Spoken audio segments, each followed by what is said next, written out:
হ্যাঁ, আজকে ফিরে এলাম। ক্লাস 9-এর যে ক্লাস চলছিল কার্যক্ষমতা শক্তি, তার কিছুটা পার্ট আগের দিন হয়েছিল আলোচনা। একটা অঙ্ক দেওয়া ছিল, প্রথমেই বলে আজকে সেই অঙ্কটা সলভ করি, তারপরে যে পার্টটা বাকি আছে সেটা আজকে কমপ্লিট করব। তো অঙ্কটা ছিল এইরকম যে একটা বস্তুর ভর দেওয়া ছিল,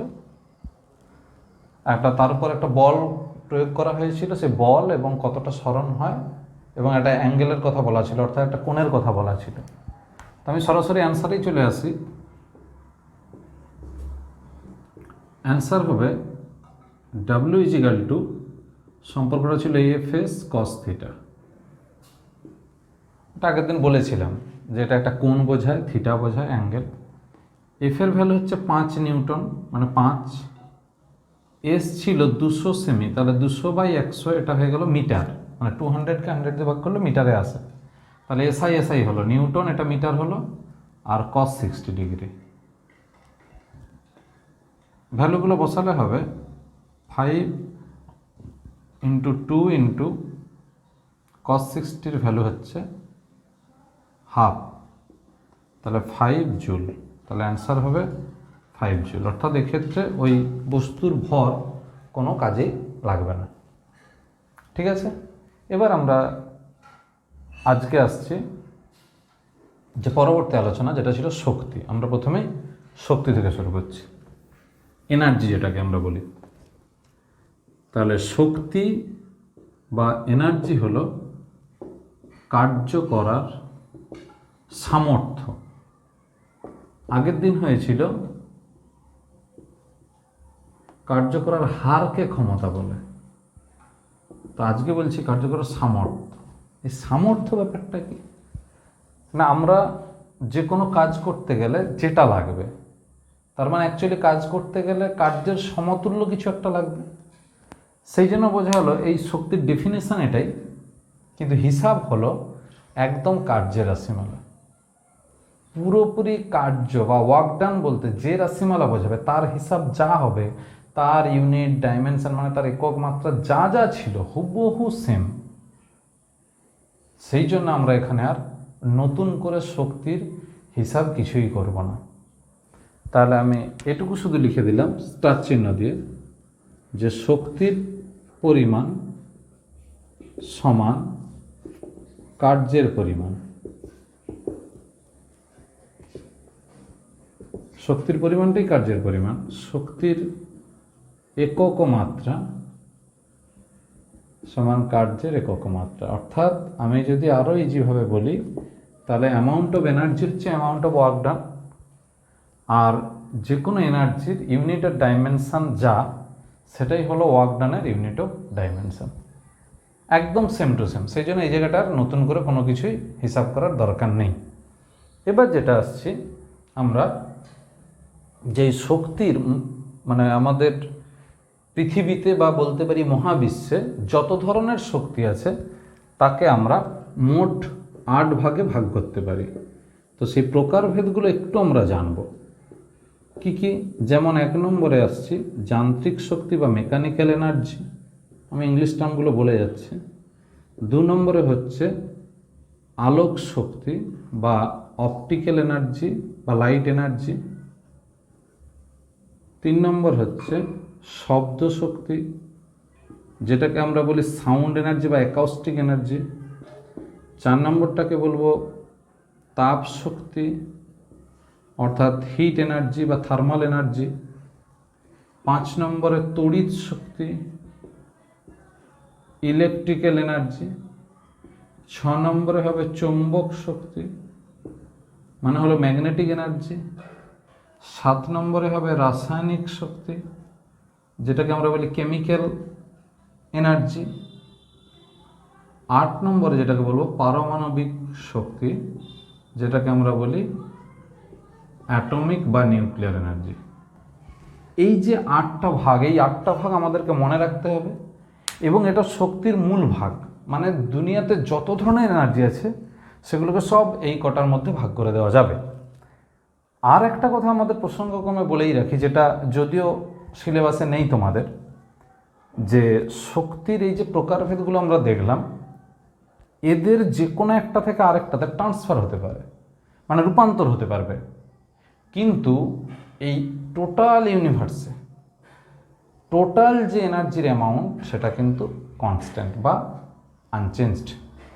অর্থাৎ আমাদের মহাবিশ্বের শুরুতে যা যা শক্তি ছিল, যে পরিমাণ শক্তি ছিল, এখনও কিন্তু সেই পরিমাণে শক্তি আছে।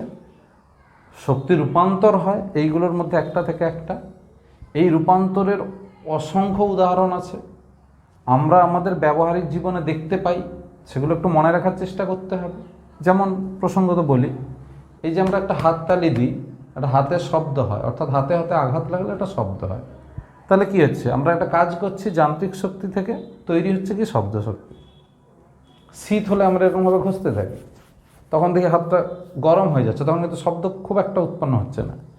তখন বলবো যান্ত্রিক শক্তি থেকে তাপ শক্তি, অর্থাৎ মেকানিক্যাল এনার্জি থেকে হিট এনার্জি বা থার্মাল এনার্জি। একইভাবে আমরা যখন দেখি যে ছুরিতে সান দেওয়া হয় বা ধার দেওয়া হয়, বা কোনো কাটারিকে ধার দেওয়া হয় এটা চক্রাকার লোহার মেশিনের সাহায্যে, তখন সেই যে ঘর্ষণের ফলে সেখান থেকে যান্ত্রিক শক্তি থেকে আলোক শক্তি, অর্থাৎ যে স্ফুলিঙ্গ, আলোর স্ফুলিঙ্গ যে ছড়িয়ে পড়ে, সেটা আমরা দেখতে পাই। একইভাবে বাড়িতে যখন কোনো ইলেকট্রিকের সাহায্যে কোনো কিছু চলে, যেমন পাখা চললে আমরা বলবো তড়িৎ শক্তি থেকে যান্ত্রিক শক্তি, আলো জ্বললে বলবো তড়িৎ শক্তি থেকে আলোক শক্তি, যখন আমরা হিটার ইউজ করছি তড়িৎ শক্তি থেকে তাপ শক্তি, যখন আমরা বৈদ্যুতিক ঘণ্টা বাজাচ্ছি তড়িৎ শক্তি থেকে শব্দ শক্তি। এই ধরনের অনেক কিছু এক্সাম্পল। যেমন আমরা যদি আমরা হচ্ছে চুন, যেটাকে আমরা পোড়া চুন বলি, সেই পোড়া চুন যদি আমরা কিনে নিয়ে আসি বাজার থেকে, তাকে যদি জল দিয়ে দিই সেখানে, তাহলে প্রচুর তাপ উৎপন্ন হয় এবং খুব অল্প শব্দ উৎপন্ন হয়। তাহলে সেটাকে বলবো রাসায়নিক শক্তি থেকে তাপ শক্তি বা কিছুটা শব্দ শক্তি। অর্থাৎ আমাদের এই বাস্তব জীবনে বিভিন্ন ঘটনা যখন ঘটে যাচ্ছে, সেইখানে কোন শক্তির কোন শক্তিতে রূপান্তর হচ্ছে, এই ব্যাপারগুলো কিন্তু জেনে রাখতে হবে। মানে কনসেপ্ট, সেই সম্পর্কে ধারণা। তোমার এরকমটা নয় যে বইতেই যে কটা আছে সে কটাই পড়ে গেলাম। মানে বাস্তব জীবনে তুমি যা যা পাও সেইগুলোকে তোমাকে মনে রাখতে হবে। এই এক্সাম্পলগুলো মাথায় রাখবে। আমি কয়েকটা মাত্র বললাম। আর যদি কারোর কোনো এই এনার্জি রূপান্তর নিয়ে কোনো সমস্যা হয়, সেটা আমার এই চ্যানেলের কমেন্ট বক্সে দিয়ে দিও, আমি কিন্তু অ্যান্সার দিয়ে দেবো, বলে রাখলাম। আরেকটা কথা, এবার যেটা বলছি যে আমরা কিন্তু এই চ্যাপ্টারে মূলত এই যান্ত্রিক শক্তিটা নিয়ে আলোচনা করব। এবার আসছি এই যান্ত্রিক শক্তিতে।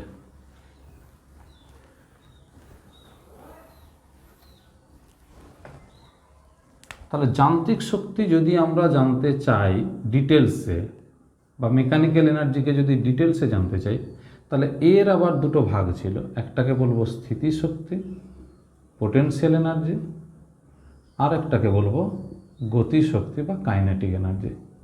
এই দুটো শক্তি সম্পর্কে আমাকে ডিটেলস জানতে হবে। তাহলে আমরা যদি স্থিতিশক্তি আর গতিশক্তি জেনে যাই, তাহলে কিন্তু যান্ত্রিক শক্তি পেয়ে যাব। এবার আমি একটু টেকনিক্যালি বলবো যে কীভাবে। গতিশক্তি থেকে আসি, যখন কোনো একটা বডি বা কোনো একটা বস্তু যখন মোশনে থাকবে, অর্থাৎ গতিতে থাকবে, তখনই তার গতিশক্তি থাকবে। অর্থাৎ গতির জন্য যে শক্তি অর্জন করে, the energy acquired by its motion. তাহলে কোনো একটা বস্তু তার গতির জন্য যে শক্তি অর্জন করছে তাকে আমরা কি বলছি? গতিশক্তি। এটাই ডেফিনিশন। তাহলে এখন প্রশ্ন কি আসতে পারে যে স্থির অবস্থায় থাকার জন্য যে শক্তি তাকেই বলবো স্থিতিশক্তি? হ্যাঁ, খানিকটা ঠিক, কিন্তু আমরা ডেফিনেশন হিসেবে ওটা দিতে পারবো না। তাহলে আমরা মনে রাখার জন্য বলছি, এটা অ্যাকচুয়ালি আসছে গতির জন্য, এটা কিন্তু আসবে স্থির নয়, মনে রাখবো অবস্থান বা আকৃতি। অর্থাৎ স্থিতিশক্তির অর্জিত হওয়ার বা উদ্ভব হওয়ার দুটো পয়েন্ট, একটা হচ্ছে অবস্থান আর একটা হচ্ছে আকৃতি। অর্থাৎ আমি একদম সোজাভাবে বলি, ছোটোবেলায় আমরা যে খেলনা গাড়িগুলো দেখতাম বা এখন আমরা দেখতে পাই, চাবি ঘুরিয়ে দিলে, এরকম চাবি দিয়ে যদি আমরা ঘুরিয়ে দিই, এখন কিছুটা রিমোটে চলে এসছে অনেক কিছুই খেলনা, সেই চাবি ঘুরিয়ে দিলাম, ওটাকে যেটা বলতাম দম দেওয়া, দম দিয়ে দিলাম, দিয়ে দিলে ছেড়ে দিলে কি হয়, ওই গাড়িটা অটোমেটিক কিছুটা চলতো নিজে নিজে। তো তার সেই চলার জন্য শক্তিটা কোথা থেকে পেত? আমরা যে দম দিচ্ছি মানে একটা স্প্রিং থাকতো এই খেলনার মধ্যে, যেটাকে আমরা ঘুরিয়ে ছোট করে দিতাম, অর্থাৎ স্প্রিংটাকে গুটিয়ে দিতাম। তাহলে স্প্রিংটা এরকম খোলা থাকতো, তাকে আমরা গুটিয়ে দিতাম। এই যে গুটিয়ে দেওয়া মানে তার আকৃতির পরিবর্তন হয়ে যেত। আর যখনই আকৃতির পরিবর্তন হতো তখনই ওর মধ্যে একটা শক্তি জমা হয়ে যেত, যে শক্তিটা পরে খরচ হতো কীভাবে, ওই গাড়িটার গতি সৃষ্টি করে। তার মানে এটা কিন্তু স্থিতিশক্তি জমা হলো, সেটা আবার গতিশক্তিতে রূপান্তর হলো। তাহলে এখানে অনেকগুলো ঘটনা একসঙ্গে জড়িত। তা আমরা কিন্তু মূলত স্থিতিশক্তি নিয়ে ভাবছি। তাহলে এই যে আকৃতির পরিবর্তনের জন্য যে শক্তি জমা হলো ওর মধ্যে, তাকেই বলবো স্থিতিশক্তি। আমরা দেখি যে রাবারের গুলতি দিয়ে, আমাদের কিছু প্রজাতির মানুষ আছেন যারা নিয়ত এগুলো ব্যবহার করেন, এই গুলতি দিয়ে কোনো কিছু ছোট পাখি হোক বা কোনো পশু হোক প্রাণী হোক শিকার করে তারা জীবন ধারণ করে। তো সেই গুলতি হচ্ছে এরকমভাবে রাবারের একটা একটা একটা চামড়া বা রাবারের তৈরি একটা জায়গা থাকতো, যেখানে একটা লোহার বল বা কিছু আটকে টেনে দেওয়া হতো। তার মানে ওর আকৃতির পরিবর্তন করে দেওয়া হলো, তখনই ওর মধ্যে একটা স্মৃতিশক্তি জমা হয়ে গেল। তারপর ছেড়ে দিলে কী হতো, ওটা মশান খেত। ঠিক যেটা আমরা রামায়ণে দেখেছি তীর ধনুক, ধনুকের যখন ছেলেটাকে আমরা টানতাম তখন কী হতো, ওর আকৃতির পরিবর্তন, তার সঙ্গে তীর আটকানো আছে, এবার ছেড়ে দিলেই তীরটা মধ্যে একটা মশান তৈরি হতো বা একটা গতি সৃষ্টি হতো। তাহলে সব আকৃতির পরিবর্তনের জন্য। এবার সে অবস্থান পরিবর্তন কীরকম, আমি একটা বস্তুকে নিচ থেকে উপরে তুললাম, তাহলে তার নিচে ছিল উপরে নিয়ে এলাম, তার মানে তার অবস্থানের পরিবর্তন। এটাতেই কিন্তু ওর মধ্যে শক্তি জমা হয়ে গেছে। এখন বলবো যে আমি বুঝবো কী করে যে ওর মধ্যে শক্তি জমা হয়ে গেছে? না, আমরা যদি ওটাকে উপর থেকে ফেলে দিই তখন ওটা যেখানে গিয়ে পড়বে সেখানে কিন্তু কিছু একটা ক্ষতি করবে বা কিছু একটা ভাঙবে বা কিছু নিজে ভাঙাতে পারে, কিছু একটা হবে, অর্থাৎ কিছু একটা অন্য শক্তিতে রূপান্তর হবে। তাহলে প্রশ্নটা আসছে যে ওর আমি অবস্থান পরিবর্তন করেই কিন্তু ওর মধ্যে একটা শক্তি জমা করেছি। তাহলে এই অবস্থান পরিবর্তন এবং আকৃতির পরিবর্তন, এদের জন্য এলো স্থিতিশক্তি। বেশ কিছু উদাহরণ দিলাম, যে কোনো একটা বই স্টাডি করো ওখানেও কিছু উদাহরণ পাবে। আর গতির জন্য যেটা পেলাম সেটা হচ্ছে গতিশক্তি। এখন আমরা যদি এই দুটো শক্তি সম্পর্কে ক্লিয়ার কনসেপ্ট করতে পারি, যে একটা আকৃতির আর অবস্থান, আর একটা ক্ষেত্রে গতি, তাহলে এখন তিনটেকে একসঙ্গে জুড়ে দিলে কি হবে, যে কোনো বস্তুর অবস্থান, আকৃতি এবং গতির জন্য যে শক্তি অর্জিত হয় তাকেই বলবো যান্ত্রিক শক্তি। অর্থাৎ আমরা আগে এই দুটোর ডেফিনেশন যদি জেনে যাই তাহলে এটা সুবিধা। বইতে কিন্তু প্রথমে যান্ত্রিক শক্তির ডেফিনেশন দেওয়া থাকে, তারপরে স্থিতিশক্তি, গতিশক্তি মানে পোটেনশিয়াল এনার্জি এবং কাইনেটিক এনার্জির যে ডেফিনেশন বা সেই সম্পর্কে আলোচনাগুলো দেওয়া থাকে। আমি কিন্তু এটাকে অন্যভাবে বললাম। এবার বলি, এই যে অবস্থান পরিবর্তনের জন্য স্থিতিশক্তি, মানে অবস্থান পরিবর্তন, এটার জন্য যে স্থিতিশক্তি, এটাকে আমরা বলবো অভিকর্ষজ স্থিতিশক্তি। অভিকর্ষজ স্থিতিশক্তি। আর কি, যদি আকৃতির জন্য হয়, আকৃতির পরিবর্তন, এর জন্য যে স্থিতিশক্তি, এটাকে বলবো স্থিতিস্থাপক স্থিতিশক্তি। স্থিতিস্থাপক স্থিতিশক্তি। তাহলে এই দুটো আমরা একটা আলাদা নাম দিলাম। যাই হোক, তাহলে এটাকে বলছি আমরা পজিশন চেঞ্জের জন্য যে পোটেনশিয়াল এনার্জি, সেটাকে আমরা বলছি গ্র্যাভিটেশনাল পোটেনশিয়াল এনার্জি। আর তার শেপ চেঞ্জের জন্য যে পোটেনশিয়াল এনার্জি, এটাকে বলছি আমরা ইলাস্টিক পোটেনশিয়াল এনার্জি, অভিকর্ষ স্থিতিস্থাপক স্থিতিশক্তি। এই দুটো ভাগ। এবার আমরা আসছি এই গতিশক্তির হিসাব। আমরা আজকে প্রথমেই বলেছি যে শক্তি মানে আর অন্য কিছু না, কার্য। তাহলে আমরা কার্যের হিসাব করা মানেই আমাদের কিন্তু গতিশক্তির হিসাব হবে। কীরকম, ধরলাম একটা কণা যার ভর হলো এম ভরের কণা স্থির অবস্থা থেকে ভি বেগ অর্জন করলে ভি বেগে চলাকালীন গতিশক্তি, এই হিসাবটা আমরা করব। তাহলে গতিশক্তিকে লিখি আমরা ইকে দিয়ে। এটা মানে আবার কার্য। কার্য মানে কি, বল ইন্টু সরণ, মানে ফোর্স ইন্টু ডিসপ্লেসমেন্ট। তো আমরা ধরে নিচ্ছি এখানে সরণ হবে, এই যে স্থির অবস্থা যখন বিবেগ অর্জন করে সরণ হবে এস, তাহলে বলের জায়গায় লিখলাম এফ, এটার জায়গায় লিখলাম এস। এটা এম এ, এটাকে লিখবো এস। এবার যেটা আসছে, আমাদের একটা ফর্মুলা ছিল যে v square is equal to u square plus 2as। এক্ষেত্রে কি হবে, স্থির অবস্থা মানে রেস্ট পজিশন থেকে স্টার্ট করেছে, সেই জন্য V square is equal two 0 square plus 2as। এখান থেকে as সমান হবে ভি স্কোয়ার বাই 2, এই ভ্যালুটা এখানে গিয়ে বসে যাবে। তাহলে এম ইন্টু as সমান m into v square by 2 সমান হলো হাফ এম ভি স্কোয়ার। এটা হলো ইকে। এই তাহলে গতিশক্তির হিসাব তাহলে কি দাঁড়ালো, যে আমরা লিখতেই পারি গতিশক্তি is equal to half into ভর ইন্টু বেগের বা রৈখিক বেগের স্কোয়ার। এই হলো। তাহলে যদিও ভি বেগে চলে সেই সময় half into m into v square, যদিও ইউ বেগে চলে তো half into m into u square. মানে সোজা কথায় হাফ একটা ভর গুণ হবে, তারপর তার সঙ্গে বেগের স্কোয়ার গুণ হবে। এবার আসছে স্থিতিশক্তি। স্থিতিশক্তি মানেই আমরা কিন্তু অভিকর্ষের বিরুদ্ধে হিসাবটা করব। তাহলে স্থিতিশক্তি এটাই হলো অভিকর্ষজ স্থিতিশক্তি, এটাই সমান হলো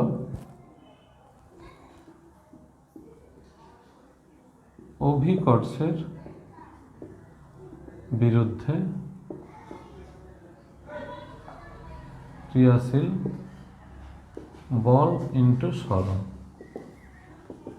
তাহলে এমজি এটা হচ্ছে এস। এবারে এসটা কী করে হিসাব হয়, যদি আমরা অভিকর্ষের বিরুদ্ধে উপরে তুলি কিছুটা, এম ভরের পার্টিকেল, এটাকে আমি উপরে তুললাম, কতটা উপরে, এইচ, তাহলে হয়ে গেল এমজি ইন্টু এইচ।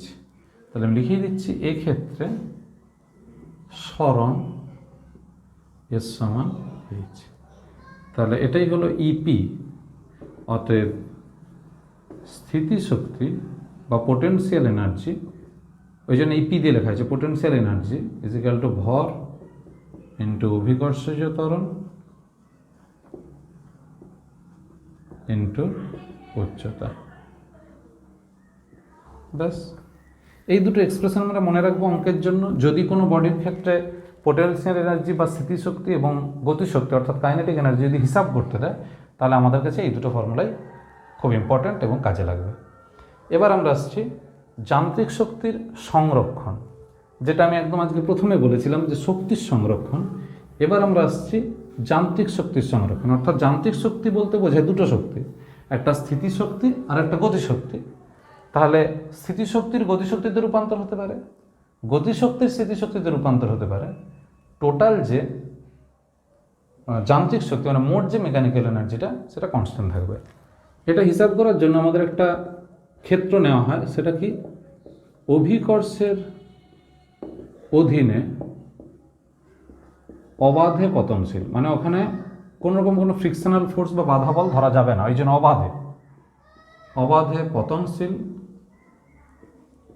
বস্তুর মোট যান্ত্রিক শক্তি ধ্রুবক। এটা ক্ষেত্রে বলি কিছুটা ভাষা লিখতে হয়, অর্থাৎ আমাদেরকে ওয়ার্ডসে কিছুটা কথা লিখে তারপর ম্যাথমেটিক্যাল হিসাবটা দিতে হয়। আমি যেটা একটু ভাষাটা বলে দিচ্ছি আমাকে।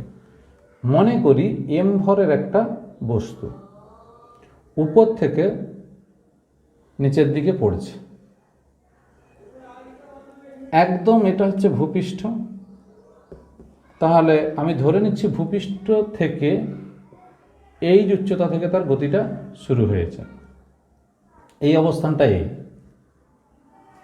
বস্তু কণা বা এম ভরের বস্তু এ বিন্দু থেকে পড়ে যেখানে ভূপৃষ্ঠের ঠিক স্পর্শ করার পূর্ব মুহূর্ত, মানে আমরা ধরেই নিচ্ছি একদম স্পর্শ করে যাবে, ঠিক তার আগের মুহূর্তটাকে আমরা ধরবো সি, আর মাঝের একটা মুহূর্তকে বলছি বি। তাহলে এখন এম ভরের বস্তু কণা এ অবস্থানে থাকাকালীন, তাহলে এ অবস্থানে তার মোট শক্তিটা হিসাব করি আগে।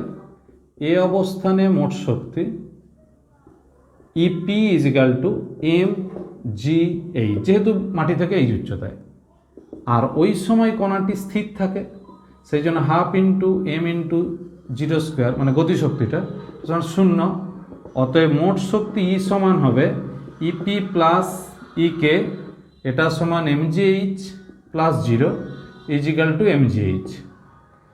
বি অবস্থান, এদের মধ্যে যে কোনো একটা অবস্থান যেটা আমরা ধরে নিতে পারি উপর থেকে এক্স দূরত্ব নেমে এসছে, তাহলে বি অবস্থানে EP is equal to M g, নিচ থেকে তখন হাইট কত হবে এইচ মাইনাস এক্স, তাহলে হিসাবটা হলো M G into H minus X, এটা সমান M G H minus M G X. আর ই কে গতিশক্তি হবে হাফ এম ভি স্কোয়ার, এখানে এই যে ভি স্কোয়ার এটা কত হবে হাফ এম, ভি স্কোয়ারের জায়গায় বসবে জিরো স্কোয়ার মানে উপর থেকে পড়লে স্থির অবস্থা থেকে পড়েছে, প্লাস 2a এক্স, যেহেতু এক্স দূরত্ব নেমে এসছে, এটা হিসাব করলে হবে হাফ এম ইন্টু 2ax, এই এ মানে এখানে জি, যেটাই এ সেটাই জি, তাহলে 2 কেটে গেল সমান এম জি এক্স। তাহলে মোট শক্তি ই সমান কি হবে ইপি প্লাস ইকে, হিসাব করলে হবে m G H minus M G x plus m জি এক্স, এটা কাটাকাটি হয়ে গেল হলো এম জি এইচ। তাহলে বি অবস্থানে মোট শক্তি হলো, মোট যান্ত্রিক শক্তি হলো এম জি এইচ। এবার আমরা আসছি সি অবস্থানে। সি অবস্থান মানে একদম সর্বনিম্ন অবস্থান। এই সর্বনিম্ন অবস্থানে এটা যেহেতু একদম মাটিতে স্পর্শ করার মুহূর্ত, সেই যে এখানে উচ্চতা হবে 0, মানে মাটিতেই একদম স্পর্শ করার মুহূর্ত, তাহলে এম জি ইন্টু এইচ, এইচের জায়গায় 0 বসলো, তাহলে স্থিতিশক্তি কত হলো 0। গতিশক্তি কত হবে উপর থেকে পড়ছে, তাহলে half into m into v dash square, এই ভি ড্যাশের ভ্যালুটা কত half into m, v dash মানে এখানে ভেলোসিটিটা, এখানে বেগটা ধরলাম ভি ড্যাশ, তাহলে এই হিসাবটা কী করে হবে 0 স্কোয়ার প্লাস 2 জি ইন্টু এইচ, হিসাব করলে হবে এম জি এইচ। তাহলে ইপি প্লাস ইকে এটা হলো 0 প্লাস এম জি এইচ সমান এম জি এইচ। তাহলে আমরা দেখলাম যে তিনটে অবস্থানেই মোট যান্ত্রিক শক্তির হিসাব হলো এম জি এইচ, সেটা কিন্তু প্রত্যেকটা অবস্থানেই আমরা স্থিতিশক্তি এবং গতিশক্তি দুটোর যোগফল বের করে করে আমরা দেখেছি। তো এখন প্রশ্ন উঠে আসছে যে এটা একটা সংরক্ষী ক্ষেত্র, সংরক্ষী কথার অর্থ কি না শক্তি সংরক্ষিত থাকে বলে আমরা সেই ক্ষেত্রকে বলবো সংরক্ষী ক্ষেত্র। তার মানে এক্ষেত্রে আমরা শুধু ওই বলটাই বিবেচনা করেছি যেটা হচ্ছে অভিকর্ষ বল, অর্থাৎ এখানে কোনো বাধা বল ধরা যাবে না, সেই জন্য অবাধে লেখা ছিল, কোনো রকম কোনো অতিরিক্ত কোনো বলের প্রভাব নেই, স্থির অবস্থা থেকে একটা বস্তুকে মুক্তভাবে ছেড়ে দেওয়া হবে, অভিকর্ষের অধীনে পড়বে, সেই জন্য অভিকর্ষের অধীনে এই কথাটাও লেখা ছিল। তাহলে in the presence of gravitational field বা গ্র্যাভিটেশনাল এনার্জি বা gravitational acceleration, when a body moves from a certain height to the ground, then in any position total mechanical energy will be conserved, এটা আমরা prove করলাম। অর্থাৎ শক্তির সংরক্ষণ সূত্র, অর্থাৎ যে কোনো অবস্থানে মোট যান্ত্রিক শক্তি একই থাকতে পারে, একই থাকবে, তাতে গতিশক্তি স্থিতিশক্তিতে বা স্থিতিশক্তির গতিশক্তিতে রূপান্তর ঘটতেই পারে। যদি যান্ত্রিক শক্তি একই থাকে তবে বলবো যান্ত্রিক শক্তি সংরক্ষণ সূত্র, আর প্রথমে যেটা আলোচনা করেছিলাম সেটা ছিল শক্তির সংরক্ষণ সূত্র। শক্তির সংরক্ষণ সূত্র মানে একটা শক্তি থেকে অন্য শক্তিতে রূপান্তর হতেই পারে। তো যাই হোক, এই নিয়ে তোমাদের কার্যক্ষমতা শক্তি চ্যাপ্টারটা শেষ করলাম। একটা প্রশ্ন দিচ্ছি, এই প্রশ্নের উত্তরটা একদম আমার আজকের এই ভিডিওর শেষে দেওয়া থাকবে, তোমরা আগে ট্রাই করবে, তারপর নিজেরা মিলিয়ে নেবে, যদি কোনো অসুবিধা হয় আমাকে জানাতে পারো। প্রশ্নটা হচ্ছে এই রকমই, আমি এখানে লিখে দিচ্ছি, এটা হচ্ছে প্র্যাকটিসের জন্য।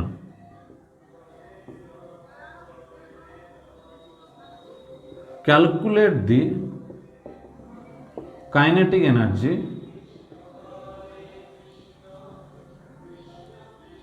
of a body moving with a body of mass a body of mass 100 gram moving with a velocity 300 metre per second.